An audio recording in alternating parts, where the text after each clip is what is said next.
I stared at my phone, refreshing my notifications for the 100th time. Nothing. Not a single happy birthday message from my family. The same family I'd spent years keeping together through countless celebrations, emergencies, and drama. I'm Kylie, and at 30 years old, I thought I knew what to expect from the people who were supposed to care about me most. I was wrong. Still nothing? Lewis asked, sliding a consolatory latte across my desk. As my best friend and coworker, he'd been watching me obsess over my phone all morning. Not even from Mom, I said, trying to keep my voice steady. Remember last year when I organized that surprise party for June's birthday? 3 months of planning, coordinating with 20 people, and making sure Dad didn't accidentally spoil it? Lewis nodded, pulling up a chair. And the year before that, when you flew across the country because Braxton broke up with his girlfriend. 4 days of emotional support and ice cream runs. I confirmed, forcing a smile. Don't forget last month's anniversary dinner for Mom and Dad. I had to call 8 different restaurants to find one that could accommodate everyone's dietary restrictions. My phone buzzed, my heart jumped, but it was just a spam email. Maybe they're planning something, Lewis suggested. But we both knew better. My family didn't plan. That was my job. The family coordinator, the emotional glue, the one who remembered every birthday, anniversary, and important date. At 5 o'clock, I packed up my things, still phoneless, except for work emails and social media notifications from distant acquaintances. Luis gave me a tight hug before I left. Want to grab dinner? He offered. I shook my head. I should stop by my parents' house. Maybe they just forgot to charge their phones or something. The drive to their house felt longer than usual. Every red light seemed to mock me, giving me more time to remember all the birthdays I'd made special for everyone else. June's surprise party, Braxton's 25th with the custom cake and video messages from all his college friends, Mom's 50th, where I'd arranged for relatives to fly in from 3 different states. I pulled into their driveway, noting that everyone's cars were there. Thursday family dinner, another tradition I'd started 2 years ago to keep everyone connected. Through the window, I could see them all gathered around the dining table. Mom was passing around what looked like her famous lasagna. Dad was gesturing animatedly about something. June was laughing, while Braxton scrolled through his phone. My hands trembled as I turned off the engine. Taking a deep breath, I walked to the door and let myself in. "Oh, Kylie," Mom looked up, surprised. "We weren't expecting you tonight." "Hi," I said quietly, still standing in the doorway. I thought, well, I was wondering if anyone remembered what day it is. Blank faces stared back at me. "Thursday," Braxton offered, not looking up from his phone. "It's my birthday," I said, my voice barely above a whisper. The silence that followed was deafening. "Oh, honey," Mom finally said, but her tone wasn't apologetic. It was dismissive. "You should have reminded us. You know how busy everyone's been." "Busy?" I repeated incredulously. I managed to remember everyone's birthdays, anniversaries, and important dates, despite working full-time. "Don't be dramatic, Kylie," June cut in. "It's just a birthday. We can celebrate another day." Dad nodded in agreement. "You're too old to make such a fuss about birthdays anyway." I felt something snap inside me. Not in an angry way, but in a quiet, final way. Like a thread that had been stretched too thin for too long. "You're right," I said, surprising them with my calm tone. "It is just a birthday, and I am being ungrateful for expecting acknowledgement from my family." "That's not what Mom started, but I held up my hand. "No, really, it's fine. I understand now." I turned toward the door. "Enjoy your dinner." "Aren't you staying?" Braxton called out. "Mom made enough for everyone." I paused, with my hand on the doorknob. "No, thanks. I have plans with people who remembered." As I walked back to my car, I could hear them through the open window, their voices carrying clearly in the evening air. "She's being ridiculous," June said. "So ungrateful," Mom agreed. "If she wanted to celebrate, she should have planned something herself." I sat in my car, letting their words wash over me. They were right about one thing. I should have planned something. I should have planned my exit from being their emotional crutch long ago. Starting now, things were going to change, and they had no idea what they'd just set in motion. The first test of my resolve came 3 days later, when Mom's text lit up my phone. Don't forget to order the cake for Aunt Emery's birthday next week. The one from that bakery she likes. I stared at the message for a long moment before putting my phone face down on my desk. Louis glanced over from his cubicle, raising an eyebrow. They're already asking for favors, I said, turning back to my computer. And nothing. I'm not doing it. My phone buzzed again and again. I ignored it until lunchtime, when Louis practically dragged me to our usual cafe. You have 7 missed calls from your mom, he said, checking my phone screen. Are you sure about this? Watch this, I said, calling her back. She answered on the first ring. Finally, did you order the cake yet? And remember, Emery likes... No, Mom, I didn't order the cake, I interrupted calmly. I won't be ordering it. Silence. Then, what do you mean you won't be ordering it? You always handle these things. Not anymore. I'm sure you can figure it out. The bakery's number is in the family group chat. I posted it last year. Kylie, stop being difficult. This is about your birthday, isn't it? We said we were sorry. Actually, you didn't. I corrected her. But this isn't about that. I'm just busy with my own life right now. I hung up before she could respond. Louis whistled low. That was ice cold, he said. But he was grinning. How does it feel? Terrifying, I admitted. But also, right? The next week passed in a blur of ignored calls and declined invitations. I muted the family group chat after the 15th message, asking where I was and why I wasn't responding. June tried stopping by my apartment, but I'd already warned my doorman not to let any family members up. The real challenge came when Bianca called. Your mom just called me in a panic, my cousin said. Apparently, Aunt Emery's birthday dinner was a disaster. I took a sip of wine, curled up on my couch. Oh? The cake was wrong. Half the family got the wrong time because no one sent out proper invitations. And your dad forgot to make a reservation, so they ended up eating at Denny's. Sounds stressful, I said neutrally. Kylie, Bianca's voice softened. What's going on? This isn't like you. Maybe that's the problem, I replied. Maybe I've been too much like me and not enough like them. Self-focused and unbothered by other people's feelings. That's harsh, is it? They forgot my birthday, Bianca. Not just forgot. They made me feel guilty for expecting them to remember. A pause. I know. That's why I didn't go to Emery's dinner. Told them I had food poisoning. I felt a rush of affection for my cousin. Thanks. So what's the plan? You can't avoid them forever. I'm not avoiding them, I said, straightening up. I'm just stepping back, let them handle their own lives for once. My phone beeped, another text from Braxton. Mom's freaking out about planning Dad's retirement party next month. Can you at least help with that? No, I typed back. I'm sure you'll figure it out. But you're so good at this stuff, he replied immediately. Time to learn then, I sent. Then muted his conversation too. Bianca was still on the line. They're going to implode without you, you know. Maybe they need to, I said quietly. Maybe we all do. The next morning, I ran into June at my local coffee shop. I'd forgotten she sometimes came here before work. Finally, she exclaimed, blocking my path to the counter. You can't keep ignoring us, Kylie. This is childish. I met her gaze steadily. I'm not ignoring you. I'm just not managing everyone's lives anymore. Is this really all because of your birthday? Get over it. Several people turned to look at us. I kept my voice low and calm. No, June. This is about years of taking everyone for granted.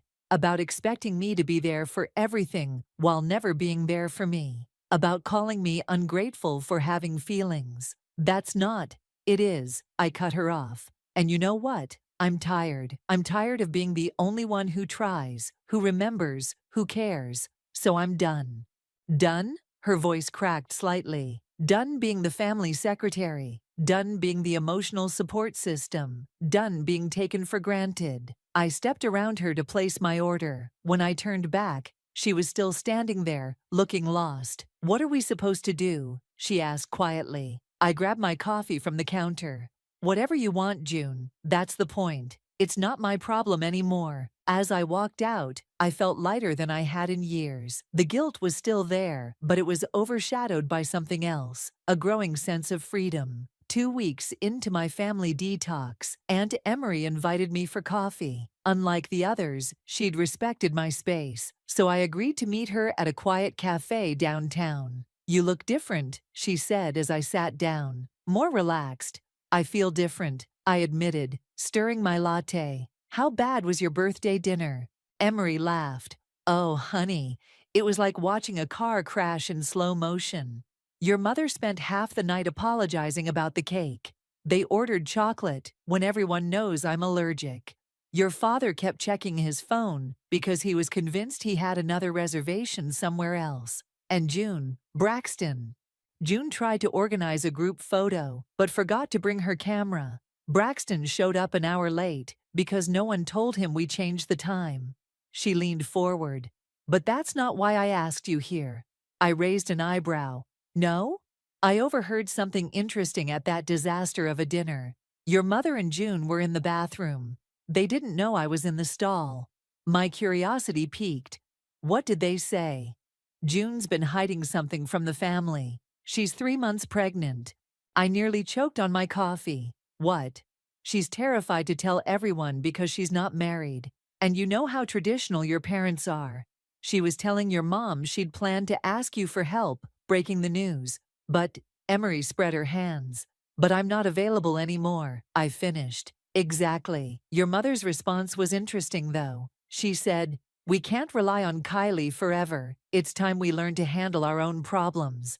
I sat back, processing this. "That's surprisingly self-aware." "Don't get too excited," Emery warned. 5 minutes later, she was complaining about how selfish you're being. My phone buzzed. A message from Braxton. "Dad's retirement party is this weekend. Please come. It's falling apart." Speaking of falling apart, I showed Emery the text. "Are you going?"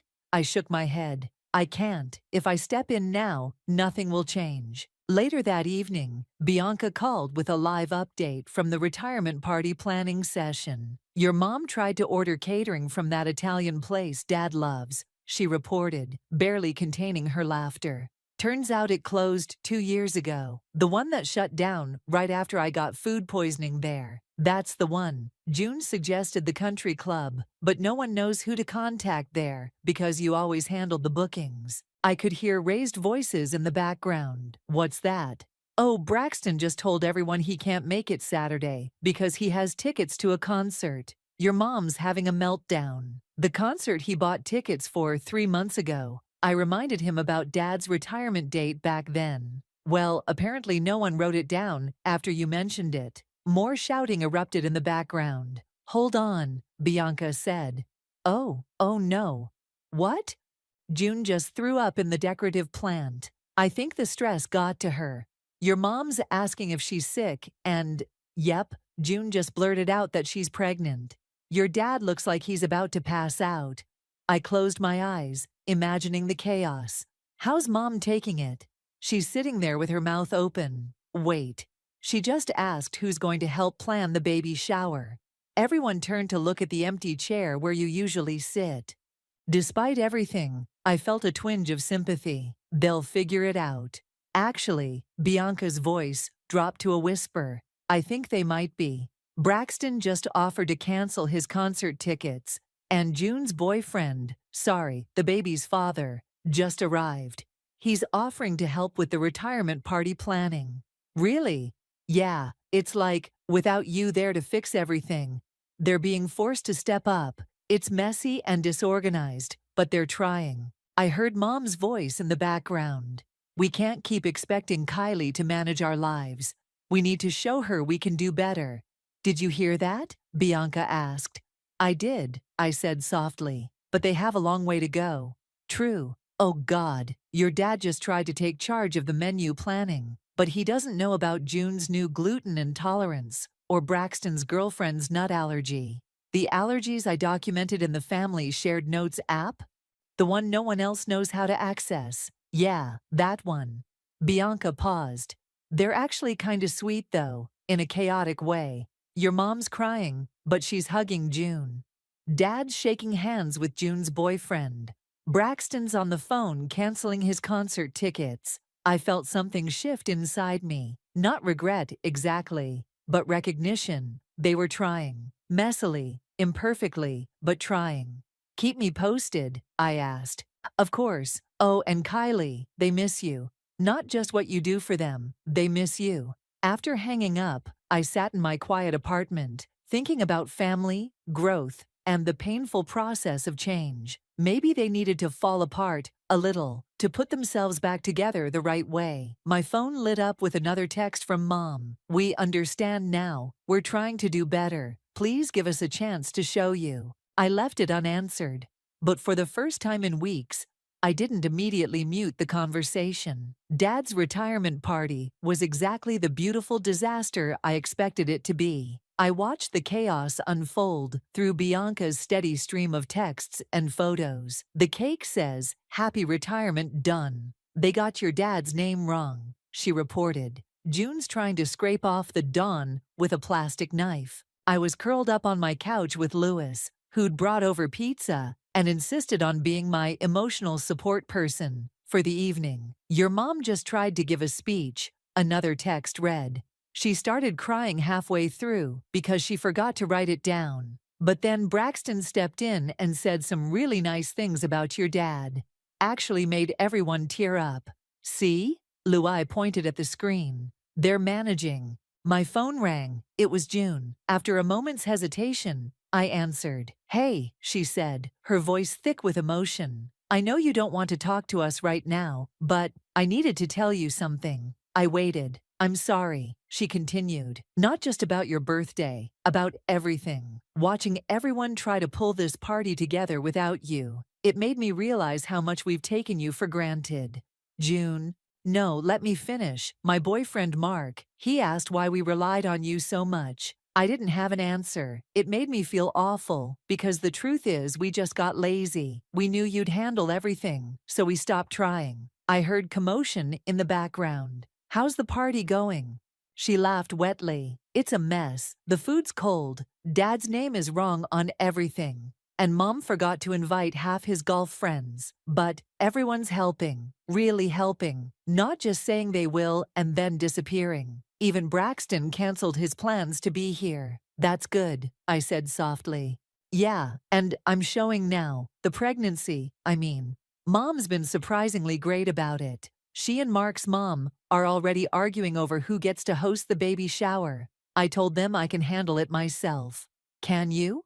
Honestly? No idea, but I'm going to try. That's what I wanted to tell you. I'm trying. We all are. After we hung up, Louis gave me a knowing look.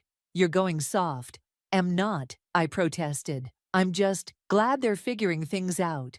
My phone buzzed again. Another text from Bianca, this time with a photo. My family was gathered around Dad, who was wearing a slightly crooked, world's best dad hat that looked handmade. Despite the obvious chaos in the background, mismatched decorations, that horrible cake, and what looked like takeout containers instead of catered food, they were all smiling, really smiling. Then came another text, this time from Braxton. Remember when you made that video montage for my 25th? I tried to do something similar for Dad. It's awful, but he cried anyway. I was about to respond when someone knocked on my door. Louis raised his eyebrows as I went to answer it. It was my cousin Bianca, looking flushed and slightly out of breath. Before you close the door, she said quickly, I'm not here as a family messenger. I'm here as your friend. I let her in. She took in the pizza boxes and Louis on the couch. The party's still going, she said, but I needed to tell you something in person. They're changing, Kylie. Really changing. I know, I said. June called. No, you don't understand. Your mom started a family calendar app on her phone. Braxton's actually writing down important dates. June's boyfriend is offering to host Thanksgiving this year. Your dad, she paused, smiling. Your dad made a spreadsheet. Louis choked on his pizza. A spreadsheet.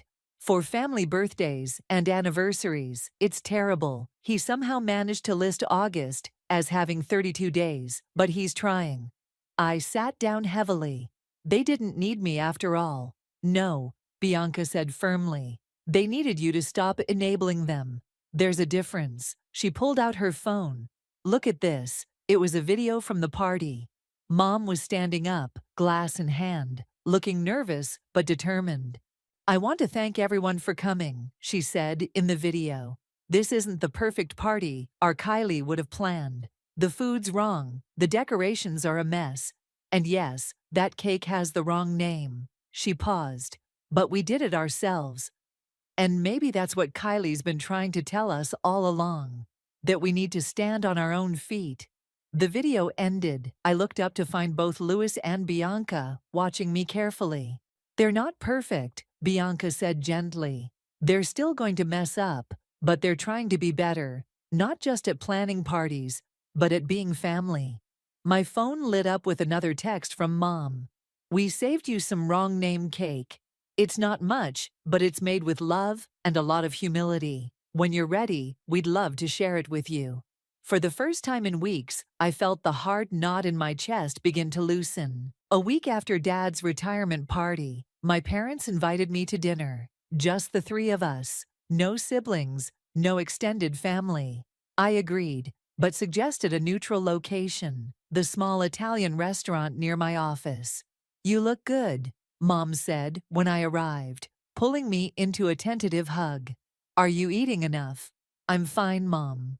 I sat down across from them. Dad was fidgeting with his napkin, something I'd never seen him do before. The waiter came to take our drink orders, providing a welcome interruption to the awkward silence. Once he left, Mom cleared her throat. We've been doing a lot of thinking, she began, and talking, mostly about how we've treated you. Mom, please, let me finish. She reached for her purse and pulled out a small notebook. I wrote everything down because I didn't want to forget anything important. Dad touched her arm. Let me, honey. He turned to me. Kylie, I've been a terrible father. The bluntness of his statement caught me off guard. Dad had never been one for emotional conversations. All these years, he continued, I've watched you take care of everyone, plan everything, remember everything. And not once did I stop to ask if it was fair to put that burden on you. It wasn't a burden, I said automatically. Yes, it was, Mom cut in. We made it one. We stopped trying because we knew you would handle everything. We got lazy, entitled. The waiter returned with our drinks. I took a long sip of water, trying to steady myself. When you stopped, Dad said, everything fell apart. But you know what? It needed to fall apart. We needed to see what we'd done to you. Your father spent 3 hours trying to figure out how to use the family calendar app, Mom added with a weak smile. He called Braxton 4 times for help. 5 times, Dad corrected. And I still can't get it to sync properly. Despite myself, I felt a smile tugging at my lips. The sync button is in the settings menu. See? Mom reached across the table, hesitating before taking my hand. You still want to help, it's just who you are, but we took advantage of that. We did more than that, Dad said grimly. We punished you for having feelings about it. Your birthday, he trailed off, looking pained. Your birthday, Mom picked up, was our wake-up call. Not just forgetting it, but how we reacted when you were hurt. We were cruel, Kylie. Yes, I said quietly. You were. They both flinched at my honesty. We can't change the past, Dad said. But we're trying to change the future. I've started therapy. I nearly spilled my water. You? Therapy? He nodded, looking both embarrassed and proud. Turns out, I have a lot to work through about showing emotions and appreciating family. And I've been meeting with June every week, Mom added. Really talking, not just about the baby, but about how we can be better as a family. She's teaching me how to use video chat so we can have virtual family meetings when someone can't be there in person. June is teaching you technology? Well, she's trying.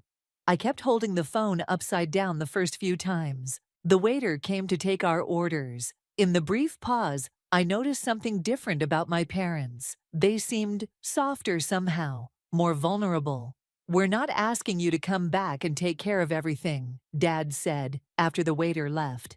"We're asking for a chance to show you we can change, to be the parents you deserved all along. And if we mess up," Mom added quickly, "we want you to tell us.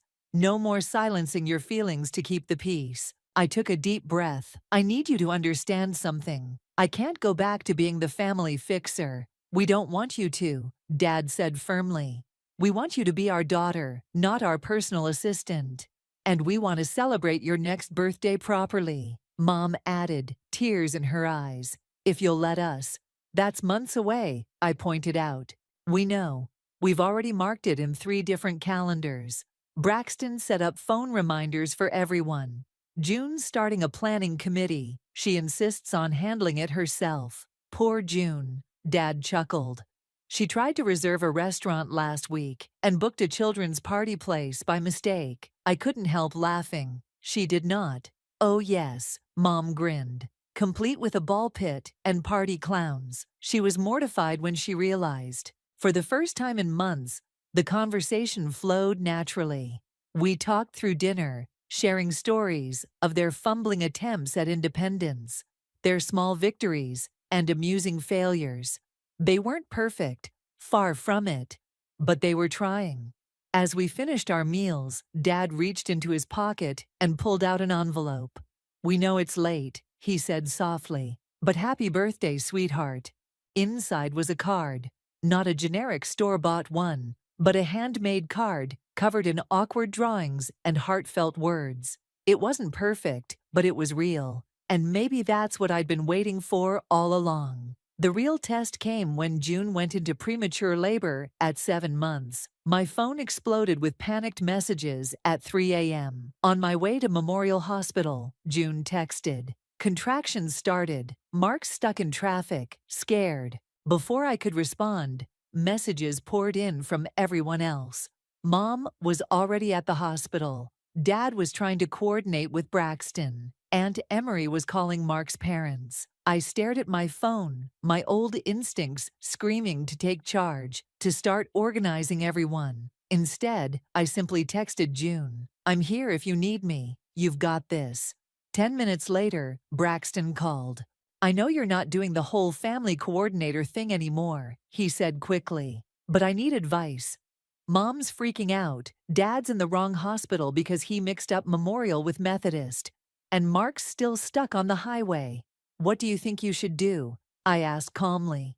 There was a pause. I should probably get Mom some coffee to calm her down. Call Dad and give him the right directions. Maybe call Mark's parents to pick him up since they know a shortcut to the hospital. Sounds like a solid plan. "Really?" His voice brightened. "Thanks, sis. Oh, and we haven't forgotten about your birthday next month. June's been planning something special, even with the baby coming early. Braxton, she needs to focus on herself right now. Try telling her that. She says she owes you. We all do." After hanging up, I got dressed and headed to the hospital. Not to take charge, but to be present. When I arrived, I found a surprisingly organized scene. Braxton had set up camp in the waiting room, laptop open, with a spreadsheet tracking who was where and when they'd arrive. Mom was actually calm, armed with coffee, and helping Mark's mother distribute snacks. Dad had finally arrived and was coordinating with the nurses about June's birth plan, the one she'd apparently written herself. "Kylie," Mark hurried over, looking frazzled but relieved. "June's asking for you." In the delivery room, June was propped up on pillows, face contorted in pain, but determined. "Hey," she grabbed my hand. "I didn't think you'd come." "Of course I came. You're my sister. I had this whole birthday surprise planned for you." She groaned through a contraction. "Now this little one's ruining it." "Pretty sure this is a better surprise," I smiled. "Need anything?" "Just stay?" "Not to fix anything. Just be my sister." I squeezed her hand. "Always." The next few hours were intense. but I watched in amazement as my family worked together without my intervention. Mom and Mark's mother took turns supporting June. Dad and Mark's father handled the endless paperwork. Braxton kept everyone updated through a group chat he'd created. At 7:43 a.m., my niece entered the world, tiny but fighting. She's going to need to stay in the NICU for a while, the doctor explained, but she's strong. As they wheeled the baby away, June caught my hand again. I get it now, she said tiredly. Get what? Why you stepped back, watching everyone step up today. It's like seeing a whole new family. Mark came in, followed by our parents. The nurse says we can visit her in an hour, he announced. Braxton's already set up a visiting schedule, so we don't overwhelm her. Braxton did that, I asked, surprised. He's really stepped up, Dad said proudly. We all had to. Mom pulled out her phone. I've started a group text with all the grandparents and aunts and uncles. Everyone knows to check with Braxton's schedule before visiting. And Mark's sister is handling meal deliveries for when we get home, June added. I didn't even have to ask. I felt tears welling up. Look at you all, functioning without me. Not without you, Dad corrected. Just differently. You're still our heart, Kylie. We just needed to grow our own backbone. Speaking of which, Braxton poked his head in. Mom, your shift to see the baby starts in 10 minutes. Dad, you're after that. I've got it all color-coded. Color-coded? I raised an eyebrow. He grinned. Learned from the best, didn't I? As everyone filed out to take their turns visiting the baby, June held onto my arm. We named her Kylie, she said softly. Hope that's okay. I stared at her. You what? Little Kylie Rose. Because if she's half as strong and loving as her aunt, she'll be amazing. I couldn't speak past the lump in my throat. Just promise me one thing, June continued. Promise you'll be around to teach her how to stand up for herself, how to love without losing herself, how to be as brave as her aunt. Looking at my sister, exhausted, emotional, but somehow stronger than I'd ever seen her, I realized something. My family hadn't just learned to function without my constant support. They'd learned to be better people because of its absence. I promise, I whispered, hugging her carefully. But something tells me she'll have plenty of good examples to learn from. As my birthday approached, I noticed my family acting suspiciously. Hushed phone calls, secretive texts, and poorly hidden smiles whenever I was around. Even Louis was being evasive. Just let them try, he said when I confronted him. They've been working really hard on this. 3 days before my birthday, June called from the NICU. Can you come by? Baby Kylie's having a good day, and I need to talk to you about something. When I arrived, June was rocking the tiny baby, who was finally breathing on her own. Mark was passed out in a chair nearby. Look who's here, June cooed to the baby. It's your namesake, the aunt who taught us all how to grow up. How's she doing? I asked, gently touching the baby's tiny hand. Better every day, like us. June looked up at me. Which is actually why I wanted to talk to you. Mom's probably going to kill me for telling you this, but I can't keep it in anymore. Tell me what? They're planning a surprise party for you, but not just any party. She shifted the baby carefully. Everyone's been working on it for weeks. Dad's been practicing a speech. Mom's learning to bake your favorite cake from scratch. She's ruined like 6 attempts already. Braxton's putting together a video compilation of everyone talking about how you changed them by stepping back. I sat down heavily. June. Wait, there's more. You know how they forgot your birthday last time? They've been keeping a journal, all of them, writing down every time they caught themselves taking someone for granted, every time they remembered to step up instead of waiting for someone else to handle things. They what? It was Dad's idea, actually. His therapist suggested it. They're going to give it to you at the party, she smiled. I wasn't supposed to tell you any of this, but I wanted you to know how much thought they're putting into it. Not because they feel guilty. Well, maybe a little, but because they finally understand. The baby made a small noise, and June adjusted her position. The old them would have hired a party planner, ordered an expensive cake, and thrown money at the problem. The new them, they're doing it all themselves. Messily, imperfectly, but genuinely. My phone buzzed, a text from Mom. Need your opinion on something not birthday related. Wink wink. What's your favorite flower? Asking for a friend. I showed June the text, laughing. They're not very subtle, are they? Not at all. Mom's been stress baking for weeks. The hospital staff is getting really tired of her practice cakes. June grinned. But you know what? She's not giving up. The old mom would have just bought one after the first failed attempt. Another text came through, this time from Braxton. Hey sis, random question. What's that song you always used to play on road trips? The one about family, totally not for anything specific.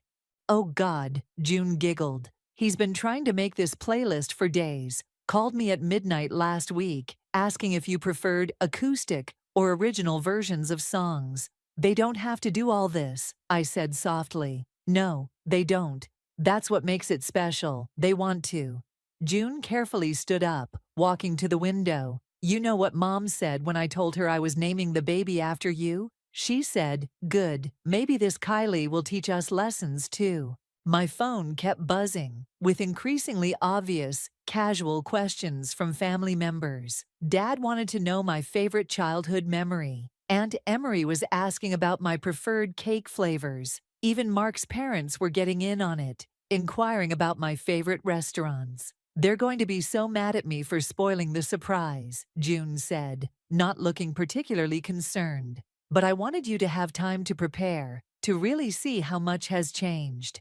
Why? She turned to face me, baby Kylie, sleeping peacefully in her arms. Because last time, on your birthday, you were expecting the bare minimum and got even less. This time, I want you to see every bit of love and effort they're putting in. Every imperfect, handmade, slightly messy attempt to show you they've changed. My phone lit up again, a photo from Mom of what appeared to be another failed cake attempt. Captioned, "This is not your birthday cake," which I'm definitely not making. Look at this. June nodded at my phone. 6 months ago, Mom would have died before showing anyone her failures. Now she's laughing about them, trying again, asking for advice. She carefully placed the baby in my arms. Little Kylie gripped my finger with surprising strength.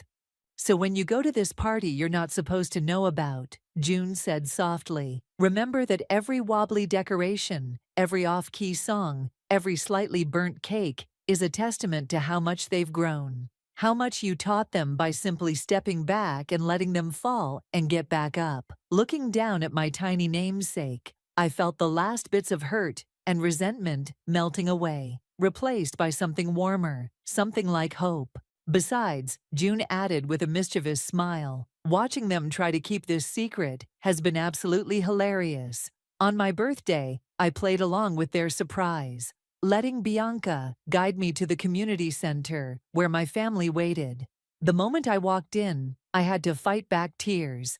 Handmade decorations covered the walls, not perfect, but made with obvious care. A banner reading, "Happy Birthday, Kylie," hung slightly crooked, with what looked like Braxton's attempt at drawing flowers in the corners. Surprise! Everyone shouted, and I noticed even their positioning seemed planned, arranged in a way that wouldn't overwhelm me. I know you knew, Mom whispered as she hugged me. June confessed. But look how hard everyone tried anyway. She led me to a table where 3 cakes sat side by side. The first one's lopsided, the second one's a bit burnt on the bottom, but the third one, I finally got it right. They're all perfect, Mom. Dad stepped forward, clearing his throat. He pulled out a piece of paper that was clearly well rehearsed and wrinkled from multiple readings. Kylie, his voice shook slightly. When you were 5, you broke your favorite toy. Instead of crying, you tried to fix it yourself. That should have been our first clue about who you'd become, the fixer, the supporter, the heart of this family. But we took that heart for granted. He paused, collecting himself. Then you taught us the hardest lesson of all, that sometimes love means letting people figure things out for themselves. Braxton stepped up next, laptop in hand. I made something. It's not as good as your videos, and the editing's kinda rough, but he pressed play. The screen showed clips of family members speaking directly to the camera. Remember when I couldn't figure out how to coordinate Dad's retirement party? June's recorded self said. That's when I realized how much you did for us. But look at me now. I managed to plan Mark's birthday last week, only set off the smoke alarm once.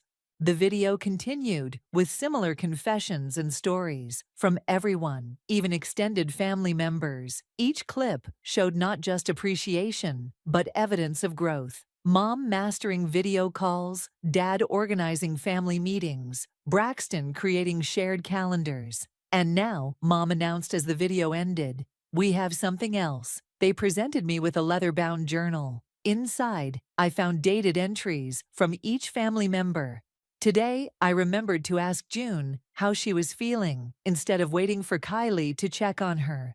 Mom scheduled my own doctor's appointment without asking anyone to do it for me. Braxton called my daughter just to talk, not to ask for anything. Dad, the entries continued, documenting their journey from dependence to responsibility. "We're still riding in it," June said, bouncing baby Kylie gently. "Every day we try to be better. And we're not done yet," Dad added. "But we wanted you to see the progress." Luis appeared with a gift bag. They even wrapped presents themselves. You should have seen the paper cuts. The party flowed naturally, not perfect, but real. When Mom's cake turned out to be slightly salty because she'd mixed up sugar and salt measurements, everyone laughed instead of trying to hide it. When Dad's playlist accidentally included some heavy metal song he'd mistaken for my favorite, he just shrugged and started dancing anyway. Near the end of the evening, Aunt Emery pulled me aside. "You did something remarkable," she said. "You made them grow up by stepping back. That's real love." "They did the work themselves," I replied, "because you gave them the chance to." She smiled. "Look at them now." I looked around the room. Dad was helping clean up without being asked. Mom was actually sitting down, letting others handle things. June was showing Braxton how to properly hold the baby. Everyone was pitching in, working together, no one waiting for someone else to take charge. "There's just one thing," Mom said, approaching with a small box. "We know it's your birthday, but we wanted to give you this." Inside was a key. "It's to the house," she explained. "Not because we expect you to always be there, but because we want you to know you always can be. Not as our organizer or fixer, but as our daughter, sister, aunt, just you." "We had to learn the difference," Dad added, "between wanting you around and needing you to handle everything."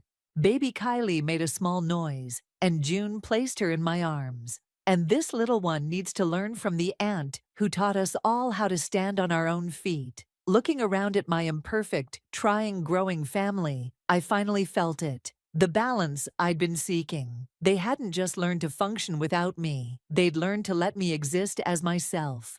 "Happy birthday, sweetheart," Mom said, hugging me carefully around the baby. "Thank you for teaching us how to give you the gift you really needed, the chance to just be our Kylie." And in that moment, surrounded by crooked decorations, salty cake, and the people who'd learned to love better by loving less perfectly, I knew we'd all received exactly what we needed.